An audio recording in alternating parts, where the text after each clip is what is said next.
Sometimes you just need a good old history lesson, and you know what? This movie did its job.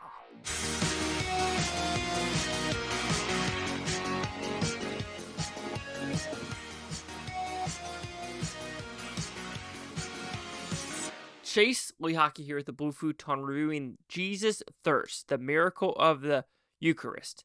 And if you don't know what the Eucharist is, which I honestly guilty of, what is the Eucharist? I can't remember. It's basically the breaking of the bread, Jesus' body. And if you look at the synopsis of the movie, it says like 1/3 of Catholics don't really believe it, if I'm not mistaken of what it says.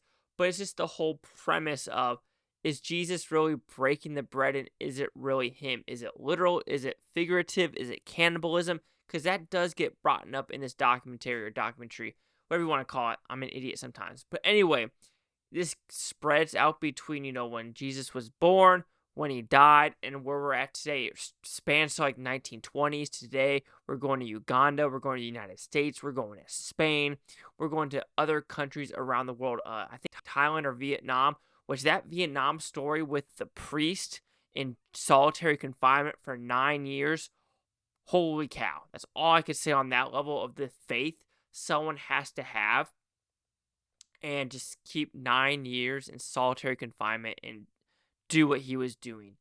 The stories like that is just baffling because you don't hear about them. And I think we need to bring these stories more to the light of just what people have gone through, what our first world problems are, and then third world problems, and what we're really worried about. Because I also noticed in Uganda church in this movie, you know what? Jesus was white on the pictures. And you know what? At that point, they don't care because they have such more, quote unquote, worse problems than first world problems. And if our problems is worrying about, oh, what is the shade of Jesus?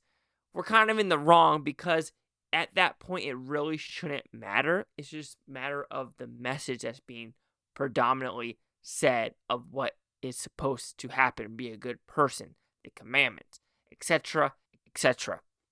So, when talking about faith-based documentaries, this is probably one of the best ones I've seen. The Mother Teresa one is fantastic too, but this one kind of hit a nerve with all the different information at it. And it put so much new information at me that I'm like, I didn't know about this. I didn't know about this. Like Sisters of Life, what they do. No clue. And there's one where a bunch of guys that are in white robes, they paint like, I want to call them like Novatines or something like that. Didn't know what they did. Absolutely ridiculous. So it's like little snippets here and there that you just don't know about. Even if like you rose up or was raised Catholic, you probably still don't know half this stuff unless you really, really dig deep into the religion. I think that's fascinating of the stuff that I actually learned. That's what movies like this are supposed to do. I thought there was one really good scene in this movie. It also kind of irked me a little bit, where they did bring up the Catholic priests, sexual abuse cases. Spotlight movie did it. And I think it's interesting that this gets more light than like teachers or other things, which is interesting because when it's also, I think, the whole imagery of it, because if a military member does like, I hate to say it, something horrible, it's higher grade because people expect if you're in the military, you have specific integrity, etc., etc. But if a random Joe college student does the same thing, it's like, oh, he's in college. It's like, it's interesting the dynamics, and I think it's the same thing with priests doing what they did. Even though there's no ifs, ands, or buts, it's still horrific activities. But there is something where they interview some people on the street, and there's two different views of like, yeah, some of it's not good, some of them bad apples are always bad apples. And then one guy at the very end is like, you know what? Catholic priests aren't in my brain because it's something I don't think about and I don't need to think about. And that is a good answer, because a lot of people have opinions on things they don't know about. So his answer was like, you know what? It's not in my brain right now. But one guy comes and he's like, man, I think priests should be female and non-binary. He's like, yeah, but they can't be female, right? It's like, bro, you have no idea what you're talking about. You're saying the buzzwords. You're saying the progressive just, ugh. That makes me extremely frustrated with people like that. It's like, dude, you don't know what you're talking about. Just say, I don't know what I'm talking about, and move on with your life. But you always have an opinion about something you have absolutely no clue about. So I just thought there was so much information in this that it's almost hard to tell because it goes through so many timelines. Like I said, you have the Uganda, then you have the Vietnamese one, then you have stuff happening in California, stuff happening in Missouri, stuff happening around the world, and you're like, okay, that's good information, stuff happening. Oh, and how the host is made. No, they show it.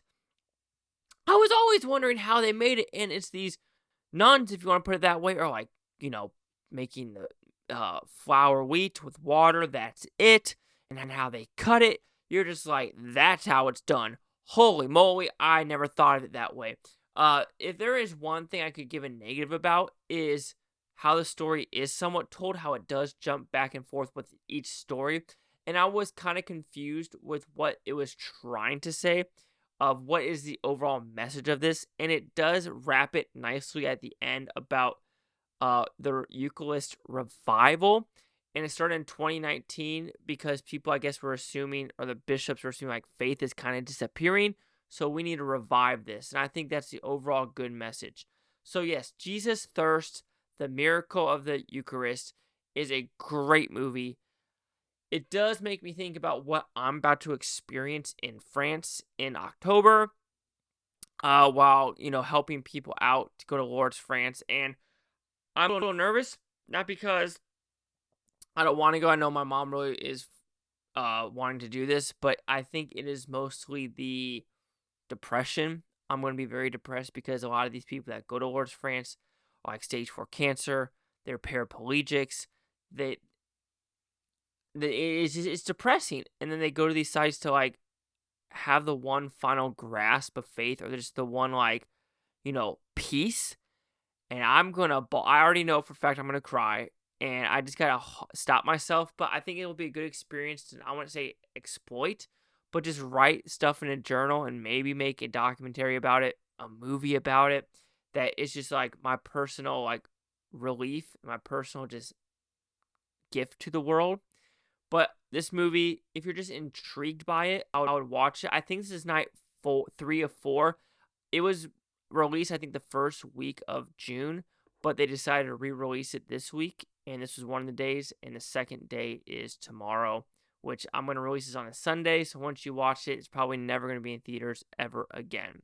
So Jesus Thirst, the Miracle of the Eucharist will receive a 4.5 out of 5 with Futon, which equals at 90%. Let's see the critics' news scores gave this one. I'm curious on the critics. Of course, I know for a fact the audience score is going to love it. And like I said, a 98% with 500. No critics. I thought there would at least be one critic, but hey, you know what? There's over 428 audience reviews, though. That's pretty impressive for a movie like this. And I do think it actually did pretty good in the box office overall. I want to say it's at least over 2 or 3 million. And for a documentary like this to even get those numbers is pretty impressive because Drive Away Dolls couldn't even get those numbers. And that movie was garbage. So let's see if I can find Jesus Thirsts on thenumbers.com. It does take a while. So just being 2 days in theaters was 2.1 million. That's pretty impressive. That's not including the last 2 days. And like I said, I think it beat Drive Away Dolls. I could be wrong. Drive Away Dolls did... Okay, it did 5 million. Okay, but that's a Coen Brothers movie. I can only do 5 million. Okay, now. Anyway, 98.90. Chase Glock here with the Blue Futon. Like, comment, subscribe. One more thing, Bluetopia. You Bluetonians, thank you for watching. Great day. Don't forget to stay tomorrow, week from now, month, or a year from now. Every single freaking one of you. Peace and love. Peace and love. Enjoy life. Just be a good person overall.